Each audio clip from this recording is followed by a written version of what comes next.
Bonjour, nous allons vous faire la présentation de la deuxième partie du dégivrage.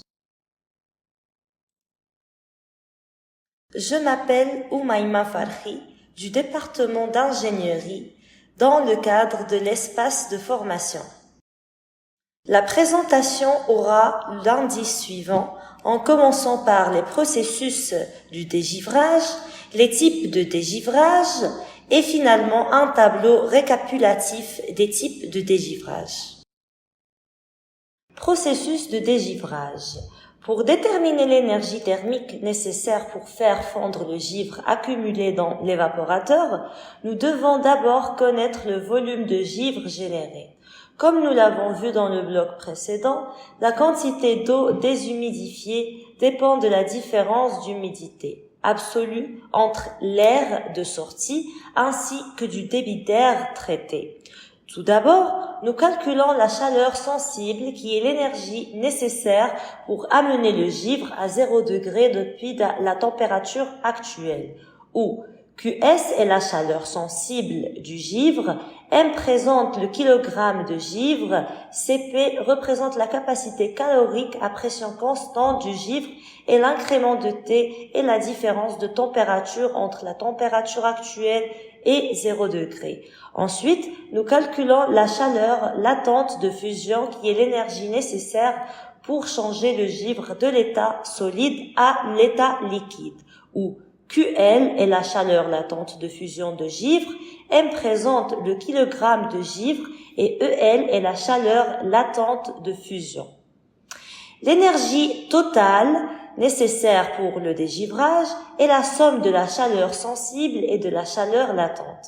Enfin, la puissance de dégivrage dépend du temps disponible pour faire fondre le givre, où PD est la puissance de dégivrage et T est le temps en secondes.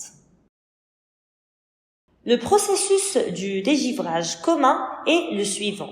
Début de dégivrage. Tout d'abord, nous fermons la vanne solénoïde du réfrigérant liquide pour empêcher son arrivée dans l'évaporateur. Ensuite, un vidange. Le compresseur continue de pomper le réfrigérant de la batterie d'évaporateur jusqu'à ce qu'il s'arrête en raison de la basse pression, stockant le réfrigérant dans le réservoir de liquide.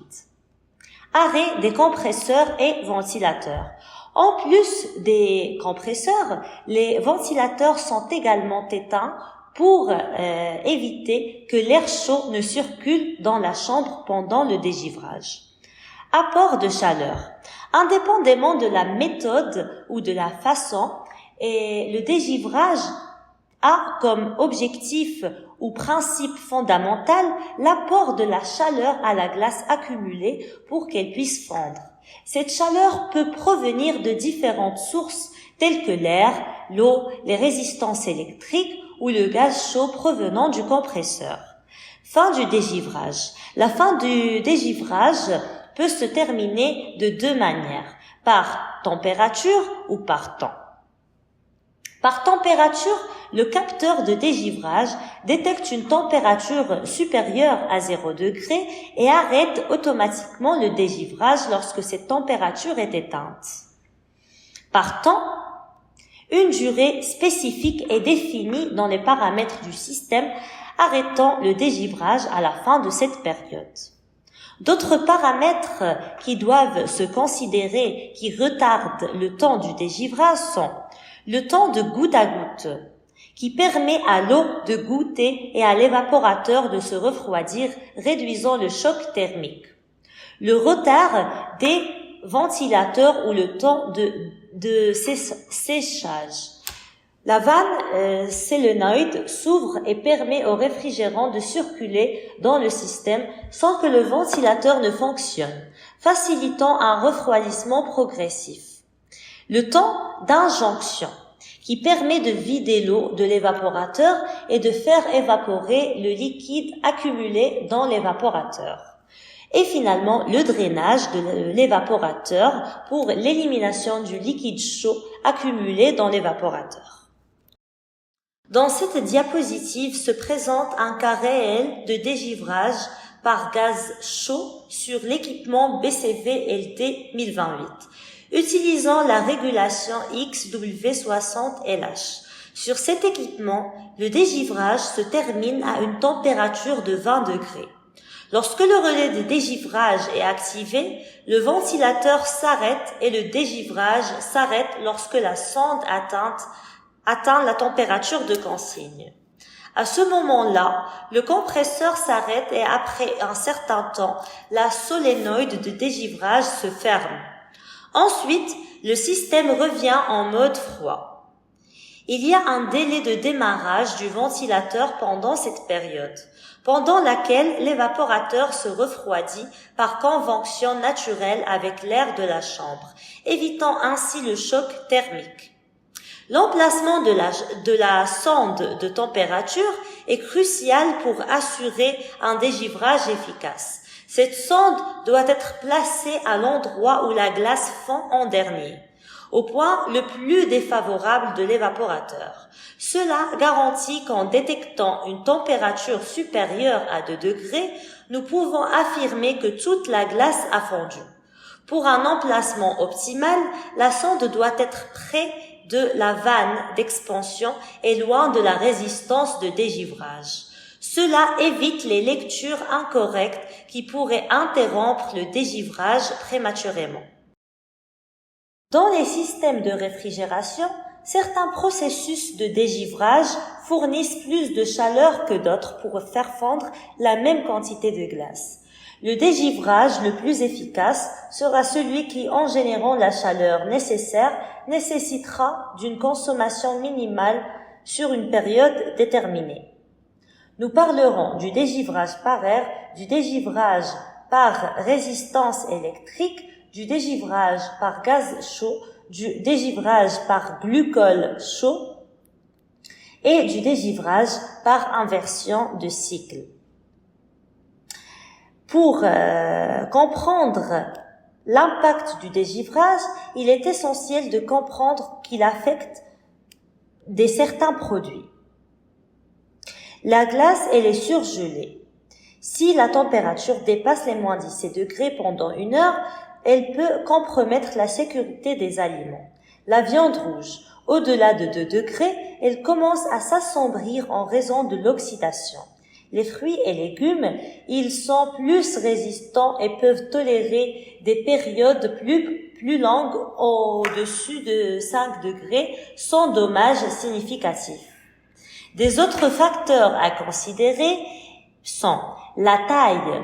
La taille physique de l'équipement est importante pour déterminer s'il peut accueillir les conduites nécessaires pour le dégivrage par gaz ou glycol chaud. La simplicité du système. La complexité du système du dégivrage doit être gérable, tant lors de l'installation que de la maintenance. Le coût économique. Le coût du système de dégivrage est également un facteur crucial à prendre en compte.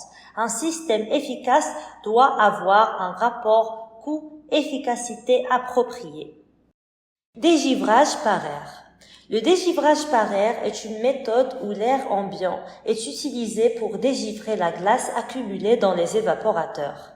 Cette méthode est particulièrement recommandée pour les chambres avec des températures intérieures supérieures à 4 degrés. Pour les températures plus basses, le dégivrage par air serait inefficace. Voyons comment fonctionne ce processus. Début. Fermeture de la vanne solénoïde de liquide. Tout d'abord, la vanne solénoïde est fermée pour arrêter le flux de réfrigérant vers l'évaporateur et le vider. Fonctionnement des ventilateurs. Les ventilateurs de l'évaporateur restent en fonctionnement recyclant l'air de la chambre. Si les produits non emballés sont présents, il est nécessaire de régler les ventilateurs pour éviter que les éclaboussures ne endommagent les produits. Fin du dégivrage. Le dégivrage est terminé soit par temps, soit par température, selon la configuration du système. Cette méthode est essentielle dans les systèmes qui nécessitent un contrôle spécifique d'humidité, telles que les chambres horticoles ou les caves, bien qu'elles soient également couramment utilisées dans les équipements pour les salles de travail. Le système de dégivrage par air est largement répandu dans les évaporateurs à haute température, tels que les équipements à double flux, à profil bas de type cubique. De plus, Intercon propose des équipements spécialisés pour les caves, que ce soit pour le vin embouteillé ou pour le vin en fût. Enfin, il propose des équipements compacts industriels de haute température. Dans la méthode de dégivrage par résistance électrique, des résistances sont intégrées à l'intérieur de l'évaporateur pour chauffer la surface et faire fondre la glace accumulée. Cette méthode est largement utilisée dans les systèmes commerciaux et industriels qui nécessitent un contrôle précis du processus du dégivrage. Le processus est très similaire à celui d'un dégivrage standard, où la vanne solénoïde de liquide est fermée, le compresseur est vidé et les ventilateurs ainsi que le compresseur sont arrêtés. Ensuite, la résistance électrique intégrée sont activées pour fournir de la chaleur nécessaire pour faire fondre la glace dans le temps souhaité. Le délai approprié sont appliqués et le dégivrage prend fin. Dans cette diapositive se présentent les avantages et les inconvénients du dégivrage.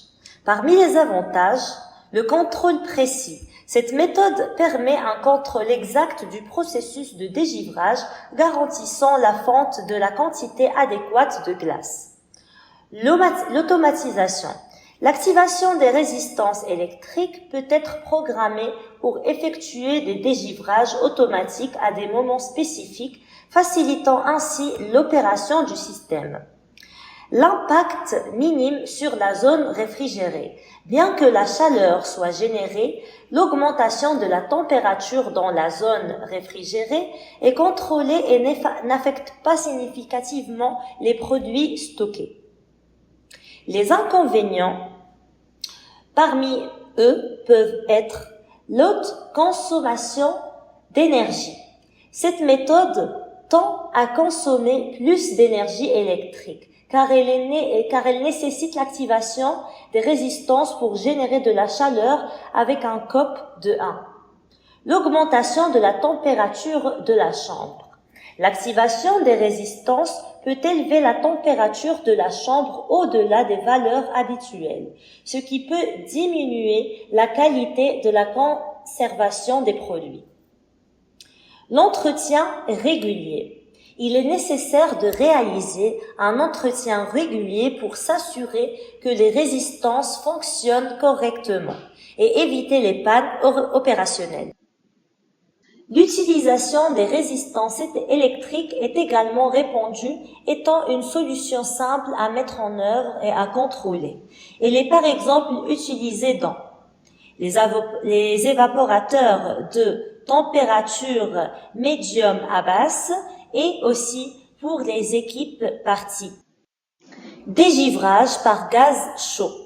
Le dégivrage par gaz chaud est une méthode efficace pour éliminer le givre des évaporateurs dans le système de réfrigération. Cette méthode relie directement la sortie du compresseur à l'évaporateur après le système d'expansion. Elle utilise la chaleur produite pendant la compression du réfrigérant. Dans ce système, la chaleur du compresseur générée lors de la compression du réfrigérant est récupérée et utilisée pour faire fondre le givre dans l'évaporateur.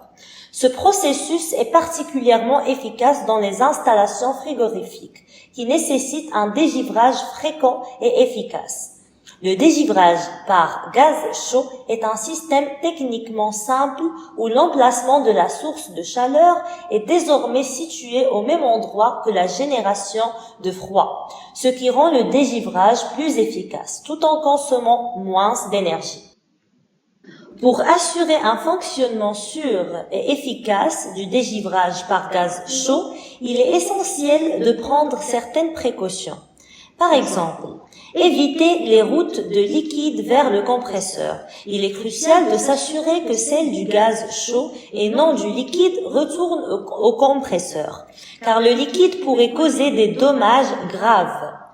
Prévenir le mélange de gaz ou de liquide chaud avec des liquides froids. Cela aide à réduire les phénomènes d'implosion, de collapse, de vapeur qui peuvent endommager le système. Éviter les coups de pression. Lors de l'ouverture de lignes de vapeur, il est nécessaire de faire attention pour éviter de tels coups. Prévenir l'expansion de liquide dans la ligne d'aspiration. Il est important d'éviter que le liquide ne s'expande dans la ligne d'aspiration, ce qui pourrait causer des problèmes opérationnels.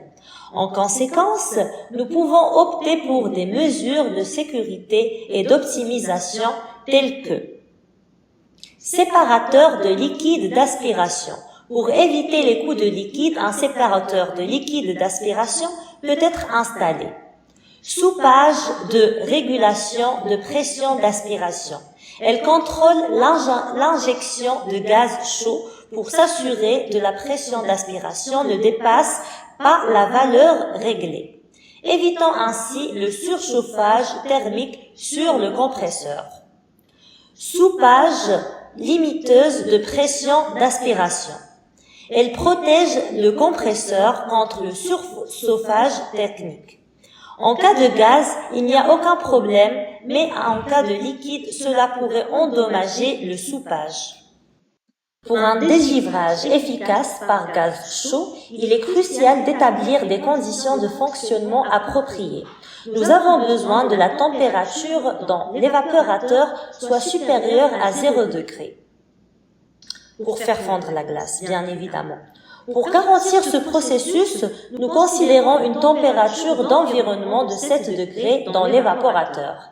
La zone d'aspiration doit être située à l'intérieur de l'enveloppe du compresseur et à une température au moins à la droite de l'isotherme de 0 degré, permettant ainsi une fonte efficace de la glace. De plus, nous devons nous assurer que la pression d'aspiration ne dépasse pas 1,2 bar absolu pour éviter l'augmentation excessive de la température à la sortie du compresseur et aussi prévenir les arrêts dus à la haute pression. Cette zone est représentée en jaune. La zone de décharge doit avoir un emplacement de décharge qui varie en fonction des pertes de pression dans les tuyaux et les accessoires du circuit de dégivrage par gaz chaud. En plus du point d'aspiration, il est essentiel que cette zone soit également maintenue à l'intérieur de l'enveloppe du compresseur et à une température suffisante pour faire fondre la glace. Cette zone est représentée par la couleur rouge. Depuis un point dans la zone d'aspiration, le compresseur comprime le gaz jusqu'à un point dans la zone de décharge. Ce processus est illustré dans la figure suivante. Compression de gaz depuis la zone d'aspiration. Le gaz est aspiré et comprimé par le compresseur, augmentant sa pression et sa température jusqu'à la zone de décharge. Le gaz est comprimé, atteint un point dans la zone de décharge où la chaleur nécessaire pour le dégivrage est libérée. Chemin depuis le point de décharge jusqu'au point de l'aspiration, depuis le point de décharge jusqu'au point d'aspiration, il existe deux chemins possibles que nous pouvons suivre pour poursuivre le processus. Le chemin 1, c'est un chemin isobar de pression, puis une expansion iso-enthalpique. Isobar de pression, le gaz chaud suit une ligne de pression constante. Une expansion iso-enthalpique, ensuite le gaz se dilate iso-enthalpiquement, réduisant sa température et sa pression jusqu'à atteindre la température d'évaporation. Le chemin 2, expansion d'abord, puis refroidissement isobar. L'expansion d'abord, le gaz se dilate initialement réduisant sa pression, Le refroidissement isobare, ensuite, le gaz se refroidit à pression constante jusqu'à atteindre la température de l'évaporation.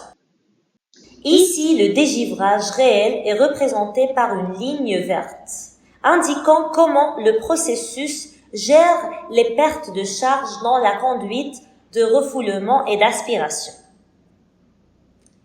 Analyse du dégivre royal. La ligne verte illustre le chemin réel que suit le gaz depuis le point de rejet jusqu'à la réintroduction dans le système de réfrigération. Les pertes de pression, pendant le dégivrage, il est courant de subir une perte de pression dans les tuyaux. Cela est dû à plusieurs facteurs, tels que la résistance du flux de gaz à travers des tuyaux, les raccords et l'évaporateur lui-même. Les implications de la perte de pression. Elle applique en termes d'efficacité de dégivrage, la perte de pression peut affecter l'efficacité avec laquelle le gaz chaud fait fondre le givre.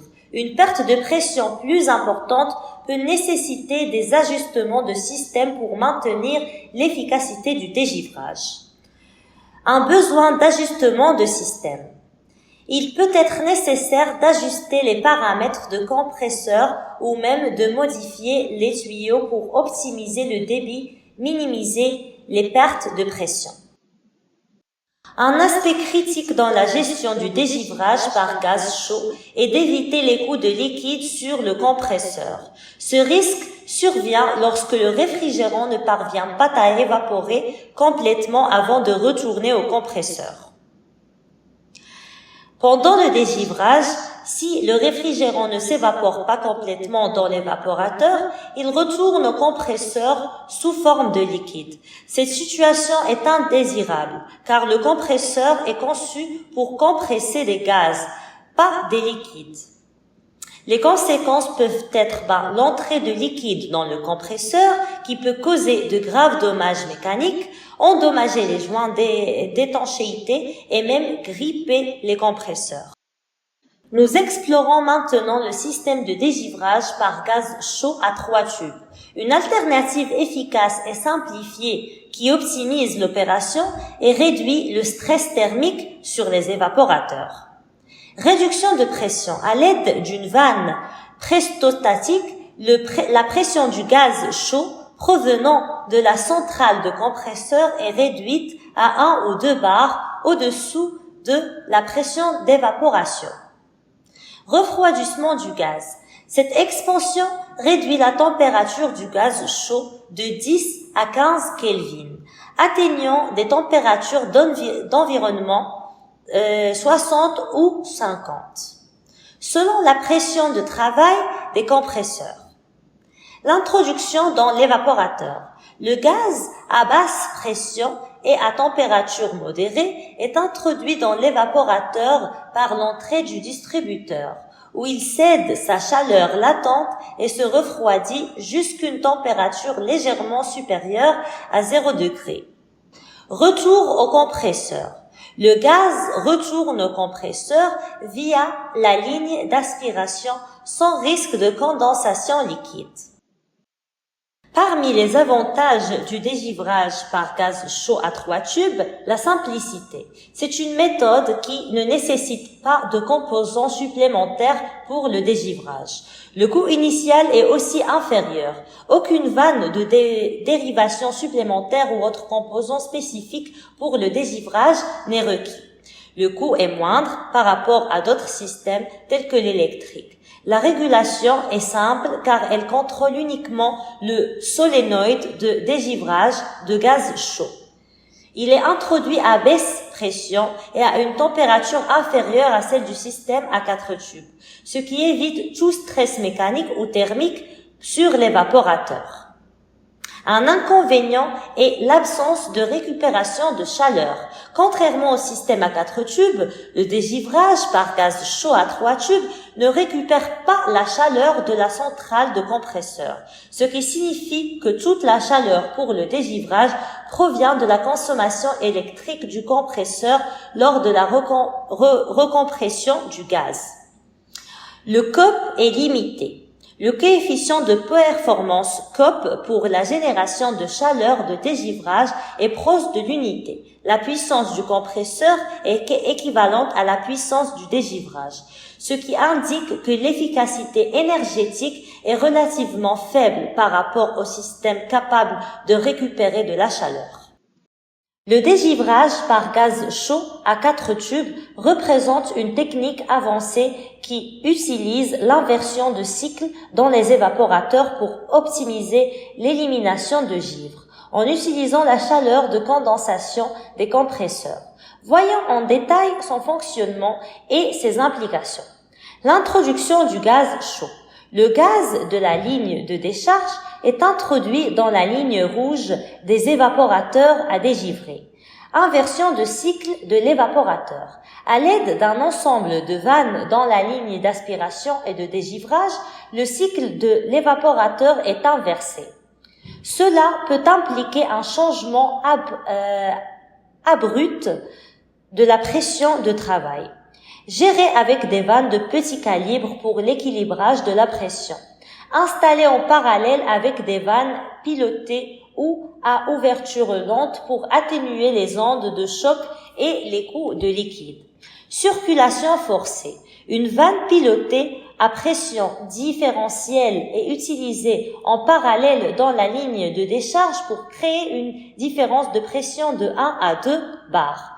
L'augmentation ainsi artificiellement de la pression de décharge des compresseurs. Le retour au condenseur. Une fois qu'il traversait l'évaporateur et particulièrement condensé, le gaz circule ensuite vers la ligne de liquide, point de couleur orange, retournant au condenseur. Parmi les avantages du dégivrage, une meilleure efficacité énergétique en maintenant le compresseur en fonctionnement et en évitant la consommation supplémentaire d'énergie liée au démarrage du système. Moindre impact sur la température, en maintenant un fonctionnement continu ou minimise l'augmentation temporaire de la température de l'espace réfrigéré. Une récupération de la chaleur de condensation des compresseurs pour le dégivrage des évaporateurs. Cependant, cette récupération de chaleur n'est pas totalement gratuite en raison de la pénalité sur la consommation des compresseurs. Le COP et la récupération de chaleur de dégivrage est supérieure à 3. Les désavantages sont la complexité, une nécessité de composants supplémentaires comme une vanne de retournement pour diriger le gaz chaud vers l'évaporateur pendant le dégivrage. Coût initial plus élevé. L'installation et le composant supplémentaire peuvent augmenter le coût initial du système par rapport à la méthode à 3 tubes. Si la synchronisation est omise et que le dégivrage de moins de 10% des évaporateurs est autorisé. Indépendamment, le COP peut être inférieur à 1, ce qui signifie que la pénalité en puissance consommée par les compresseurs peut être supérieure à la chaleur récupérée pour le dégivrage. Pour réduire le stress thermique et mécanique des évaporateurs ainsi que pour réduire les effets transitoires du changement de cycle, il n'y a pas recommandé d'effectuer des cycles de dégivrage très fréquents avec ce système. En cas de demande de dégivrage d'un évaporateur, la demande de refroidissement des autres évaporateurs doit être forcée et la vanne solénoïde d'alimentation en gaz chaud doit être ouverte. Il est nécessaire que pour chaque évaporateur en dégivrage, il y a au moins 2 autres demandes de refroidissement. Le dégivrage par gaz chaud peut être à travers des équipements compacts commerciaux comme un tare-bloc de porte, un tare-top, un tare-bloc, et aussi par des équipes compactes industrielles à température moyenne à basse, comme les superblocs R290.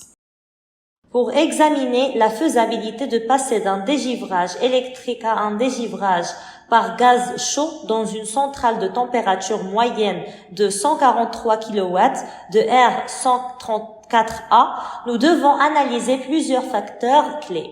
Cela inclut la capacité de transfert de chaleur du gaz chaud, les différences d'enthalpie dans le système et la capacité d'évaporateur à gérer le changement.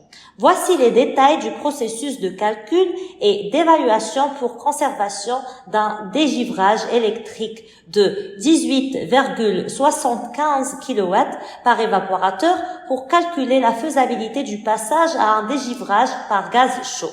Comme nous l'avons vu dans la première diapositive, il est nécessaire de déterminer le débit massique de gaz nécessaire pour atteindre une puissance calorifique similaire à celle utilisée actuellement pour le dégivrage électrique. Dans notre étude des cas sur la faisabilité de dégivrage par gaz chaud, nous avons calculé qu'un seul évaporateur nécessite 925 kg par heure de gaz chaud pour le processus de dégivrage. Maintenant, analysons la production totale du débit massique de l'installation et évaluons la capacité du système à gérer plusieurs cycles de dégivrage simultanément. Le débit massique total de l'installation, selon SelectWitt, est de 3564 kg par heure, sous une charge totale de 143 kW. Pour un scénario avec 2 évaporateurs, nous aurions besoin de 1850 kg par heure de réfrigérant, laissant 1714 kg par heure disponibles dans l'installation, équivalent à une puissance de 67,7 kW et permettant le fonctionnement du 3e évaporateur à pleine charge. Est-il possible de passer du dégivrage électrique au dégivrage par gaz chaud? Cela dépend. Le dégivrage par gaz chaud est viable dans les systèmes où les évaporateurs sont petits ou à la demande de chaleur pour le dégivrer est faible, comme dans le système que nous avons exemplifié. Il existe également des facteurs à prendre en compte tels que le type de réfrigérant.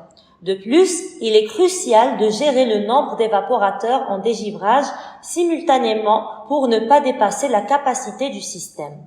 Dans l'exemple avec le R134, la conversion pourrait être réalisée bien qu'il soit recommandé d'étudier chaque cas individuellement. Pour le système au CO2, un scénario viable serait ceux qui traitent un seul évaporateur par équipement. Les systèmes 1 à 1 permettent que tout le débit massique du centre soit consacré au dégivrage, même en cas de plusieurs évaporateurs. Dans cette diapositive, nous allons parler du dégivrage par inversion de cycle. C'est une technique efficace qui tire parti de la fonctionnalité réversible des systèmes de réfrigération. Cette méthode transforme l'évaporateur en condenseur et vice-versa.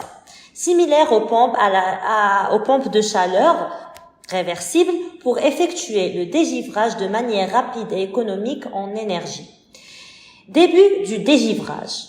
Pendant le dégivrage, le ventilateur de la chambre s'arrête et les vannes, 4 voies, changent le sens de la circulation du réfrigérant, le dirigeant vers les évaporateurs.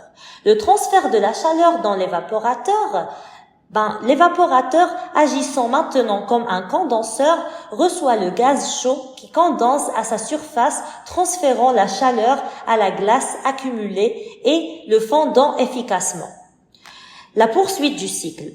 Le réfrigérant maintenant, sous forme de liquide, continue son parcours à travers le système, passant à nouveau par le filtre et la vanne thermostatique vers le condenseur qui fonctionne maintenant comme évaporateur complétant le cycle.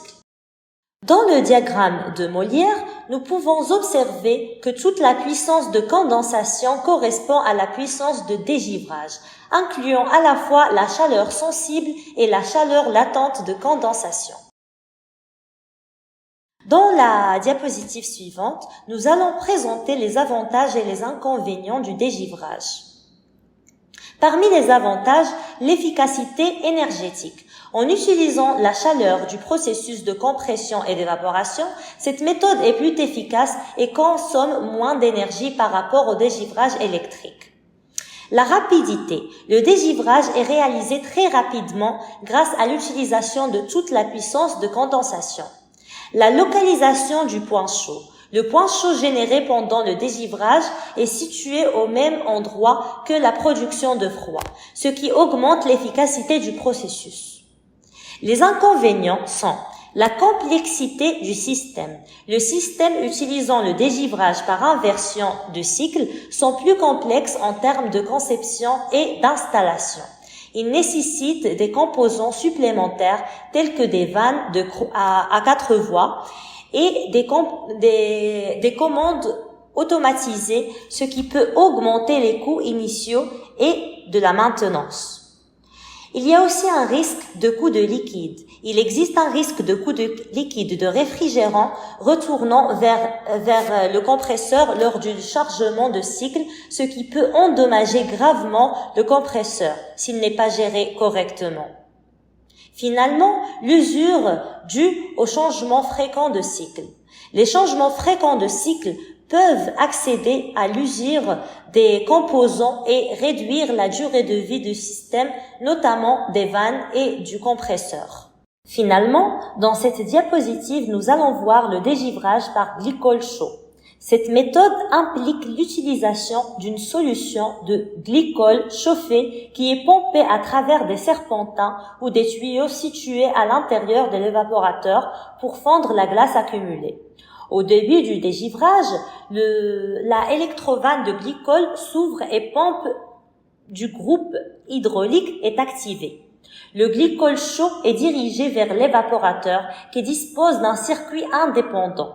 Et une fois la température cible atteinte ou après un certain temps, le flux de glycol est interrompu et récupéré dans le réservoir d'inertie. Parmi les avantages du dégivrage par glycol chaud, il est efficace et ne perturbe pas le fonctionnement du système, car le refroidissement peut être pendant le processus.